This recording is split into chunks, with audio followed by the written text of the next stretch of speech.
Face au personnel de la présidence du Faso et des services rattachés, le chef de l'État annonce que pour 2024, les efforts de la transition seront axés sur la lutte contre la corruption et la lenteur administrative qui plombe parfois les actions du gouvernement. Il s'agit d'un nouveau départ pour l'institution et le pays entier, précise le chef de l'État. La lutte contre le terrorisme, oui, il y a des avancées, il y a beaucoup de choses. Mais il faut que nous-mêmes reconnaissions qu'il y a un volet sur lequel il n'y a pas eu une lutte acharnée.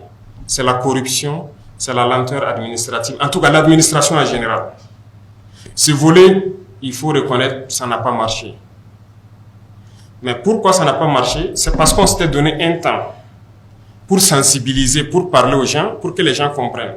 Tant dans l'armée que dans le civil, que les gens comprennent où est-ce qu'on part, pourquoi il faut cesser telle habitude. Pas que les gens ne comprennent pas, ils font semblant et se disent qu'on ne prendra jamais de mesures. La machine de la lutte contre la corruption démarre ainsi.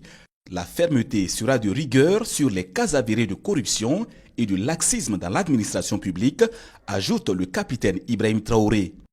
Le président de la transition appelle à activer les conseils de discipline dans les différentes structures de l'administration pour que des sanctions soient prises à l'encontre des agents indélicats, même si cela devrait aller jusqu'au licenciement. Personne ne veut sanctionner. Tout le monde est assis, bon, il est dans sa direction, les gens foutent la merde, ils ne veulent pas faire ce qu'il doit faire.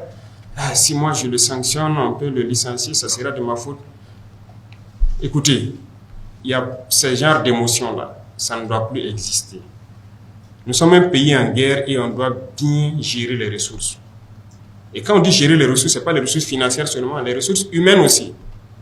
Aujourd'hui, il y a tellement de lois qui ont été votées pour protéger le travailleur.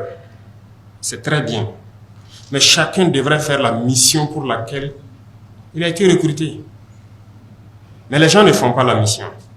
Et quand on veut les licencier, ça sort les textes de partout. Écoutez, vous ne pouvez pas prendre les textes des autres, venir appliquer ici. Eux, ils vivent en 2023. Je vous le dis, nous, on vit dans les années 1800 toujours. C'est la réalité. On ne peut pas aller à la même vitesse. Il ne faut pas mélanger les choses. Le capitaine Ibrahim Traoré dit être remonté contre certaines pratiques dans l'administration publique. Il dénonce la propension à recruter systématiquement des cabinets pour des travaux relevant de la compétence et des obligations des cadres de l'administration publique.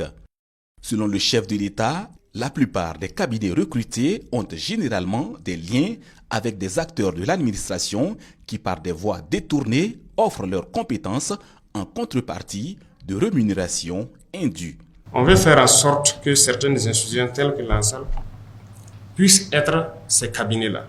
Là où ils seront limités, ils vont dire qu'ils ne peuvent pas, il faut qu'ils recrutent des experts dans tel domaine. Ils vont recruter et ils vont le faire. Mais la plupart des travaux qu'on essaie d'effectuer dans la plupart des ministères, il y a de la ressource à l'académie pour le faire. Donc, ça sera opérationnel cette année et très vite pour qu'on arrive à économiser un peu. On n'est pas contre, il y a beaucoup de... Le privé est très développé.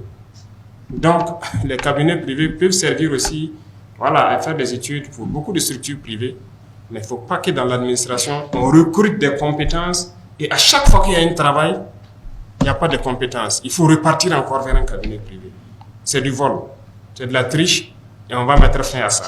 Le président de la transition annonce de grands chantiers dans le domaine de l'agriculture avec l'offensive agro-pastorale et halieutique dans la perspective de l'atteinte de la sécurité alimentaire. Des efforts de la transition qui s'inscrivent dans la promotion du développement endogène et la lutte pour la cause des plus démunis dans la société burkinabé, ajoute le chef de l'État.